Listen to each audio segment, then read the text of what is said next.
Salut les devs, c'est Aurélien. Alors aujourd'hui c'est une vidéo un peu particulière parce que déjà a priori c'est la mode de faire des vidéos un peu particulières. Deuxième particularité, ça fait peut-être 6 mois ou 8 mois peut-être que j'ai pas fait de vidéo. Donc là je reprends pour un concept un peu particulier. Ensuite, non, cette vidéo n'est pas sponsorisée par Red Shadow Legends ou par NordVPN. Ils ne veulent pas me contacter a priori.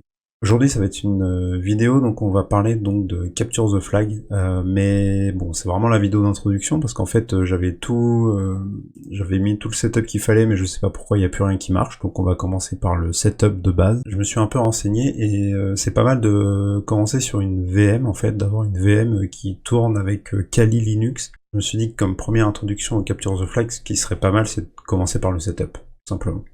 Donc on va passer sur VirtualBox. Pour présenter un petit peu Kali Linux, une distribution Linux basée sur Debian, et en fait elle a été créée surtout pour faire du test d'intrusion et d'autres tests au niveau de la sécurité des systèmes d'information. J'ai déjà téléchargé l'ISO pour installer Kali Linux, qui est a priori l'OS qui est recommandé pour faire ce genre de choses. Donc on va faire l'install ensemble, et dans une prochaine vidéo, on commencera les premiers exercices de Capture the Flag. Donc dans les prochains épisodes, je vous expliquerai vraiment qu'est-ce que c'est que le Capture the Flag, on fera quelques exercices, et puis voilà, on va s'amuser quoi. Donc on va commencer tout de suite par aller donc sur VirtualBox, donc j'ai déjà installé VirtualBox. J'ai déjà un Linux qui tourne dessus.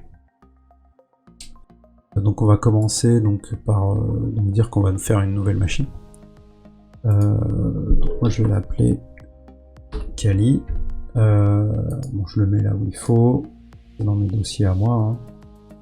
Donc voilà, donc vous le mettez dans le dossier que vous voulez. Ici il faut sélectionner donc que c'est un Linux, donc c'est sur une base de Linux, hein, Kali. Et moi la version que j'ai, donc c'est Linux 2.6 en 64 bits. Suivant, donc moi j'ai une assez bonne machine, j'ai pas mal de RAM.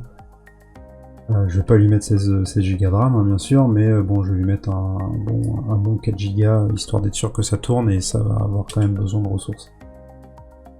Donc là vous sélectionnez donc que vous voulez créer un disque dur virtuel. Ici moi je laisse par défaut VDI dynamiquement alloué. Là il me dit où est-ce qu'il va mettre son fichier VDI. 8 Go, moi je vais lui mettre un peu plus parce que je sais pas exactement tout ce qu'on va stocker dessus.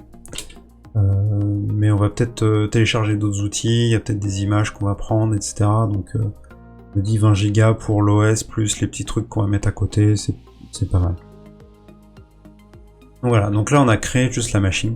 Maintenant il va falloir lui dire où trouver l'ISO, comment l'installer, etc. Donc pour lui dire où trouver la partition, enfin où trouver l'ISO de Kali, vous allez dans configuration, stockage, là vous cliquez là où il y a écrit vide.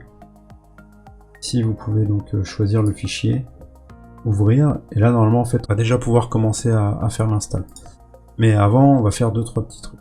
Typiquement ici, moi j'ai besoin de pouvoir accéder au presse-papier parce que bon, je vais aussi travailler un petit peu sur ma machine en parallèle. Donc je lui dis où est-ce qu'il peut, il faut lui dire aussi où est-ce qu'il peut mettre ses snapshots. Si vous avez une bonne machine, vous pouvez aller dans système, processeur, vous pouvez lui mettre 2 ou 3 processeurs. Alors j'ai lu aussi sur pas mal de tutos qu'il fallait activer ça. Je vous avoue, j'ai pas trop cherché pourquoi. J'ai lu un peu partout qu'il fallait le faire, donc je le fais. Sinon il y a autre chose, dossier partagé, si vous voulez pouvoir partager vraiment des fichiers entre votre machine virtuelle et votre machine réelle, c'est pas mal aussi de le mettre. Donc moi c'est ce que je vais faire. Donc maintenant qu'on a tout configuré, on va pouvoir lancer la machine. On la démarre.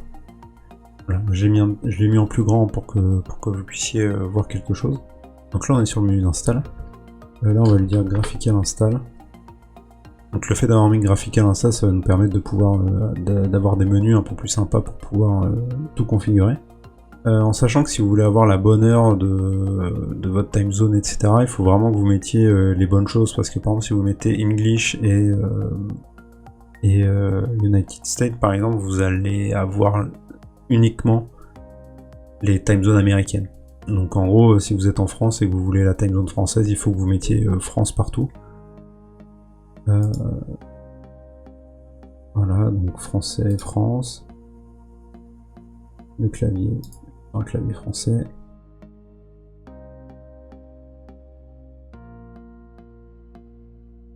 Donc là il va faire son install.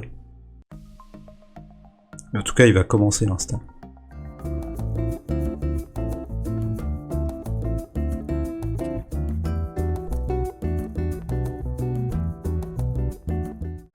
Voilà, donc là il va nous demander donc le nom du système, hein, on va laisser Kali. Le nom du domaine. Donc ça moi je m'en fous un peu. A priori le copiage bidirectionnel n'a pas marché. Donc je vais pas mettre le mot de passe que j'avais prévu. Je vais le changer un peu. Je verrai plus tard pour le changer et mettre un mot de passe un peu plus sécurisé.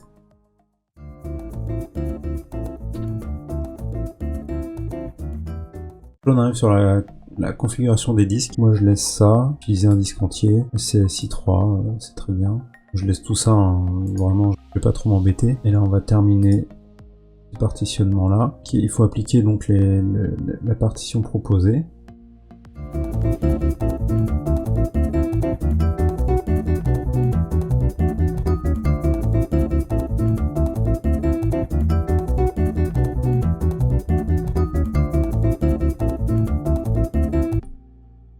Donc là il nous demande si on doit on doit utiliser un miroir réseau. Pour l'instant je mets non, on verra plus tard pour mettre à jour ce qu'il faut.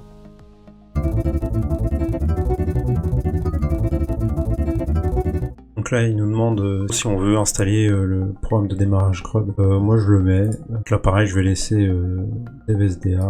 Normalement c'est la fin de l'installation, hein, comme il le dit. Donc voilà, installation terminée. On va donc le lancer.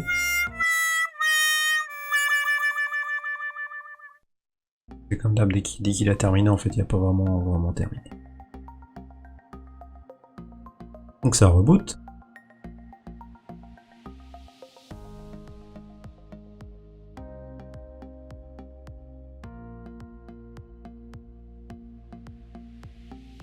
Donc ça reboot. Et donc maintenant, on va pouvoir donc s'authentifier. Et normalement, ça devrait démarrer. Et ça démarre. Donc là maintenant on a donc un environnement qui est prêt à faire du test d'intrusion, qui est globalement le but d'un Capture the Flag. Le Capture the Flag en fait c'est un exercice de test d'intrusion, ce qu'on appelle un pen test. Le but d'un CTF c'est de pouvoir compromettre un système, tout simplement. Donc soit en récupérant des mots de passe, soit en élevant des privilèges d'un utilisateur, soit en récupérant tout un tas d'informations qu'on n'est pas censé avoir. Et donc ça, c'est ce qu'on verra dans les prochains épisodes de cette série. En sachant que moi je n'y connais globalement rien. Je sais à peu près ce que c'est, mais je connais pas les méthodes. Je suis vraiment extrêmement naïf et débutant là-dessus. Donc je vais apprendre ça avec vous. Si vous avez vous des informations que vous voulez me transmettre ou pour m'aider aussi dans cette tâche-là, n'hésitez pas à me les communiquer. Moi je lirai les commentaires, je lirai les liens, j'irai voir un petit peu tout ce qui se fait. En attendant, j'ai trouvé 2-3 tutos qu'on verra dans les prochains épisodes. Je tenais pour cette vidéo à remercier 2 personnes qui ont fait des commentaires sur mes vidéos. C'est les 2 derniers et les 2 seuls commentaires que j'ai sous mes vidéos. Déjà, j'ai eu droit à mon premier first. Voilà, donc c'est extrêmement important pour moi. Donc merci Julien Chapi, ce first. Chapi. Et donc une remarque de Fabrice Castagnier qui me dit déjà que la vidéo est chouette, donc déjà je suis plutôt content, merci beaucoup. Et donc mon micro est pas top, donc j'ai acheté un micro, j'ai acheté un petit peu de matos aussi pour essayer d'avoir un meilleur son, j'espère que ça vous plaira. Donc je vous dis à une prochaine vidéo, et si vous aimez, n'hésitez pas comme d'habitude à liker, partager et à me faire tous vos commentaires. Voilà, merci, ciao.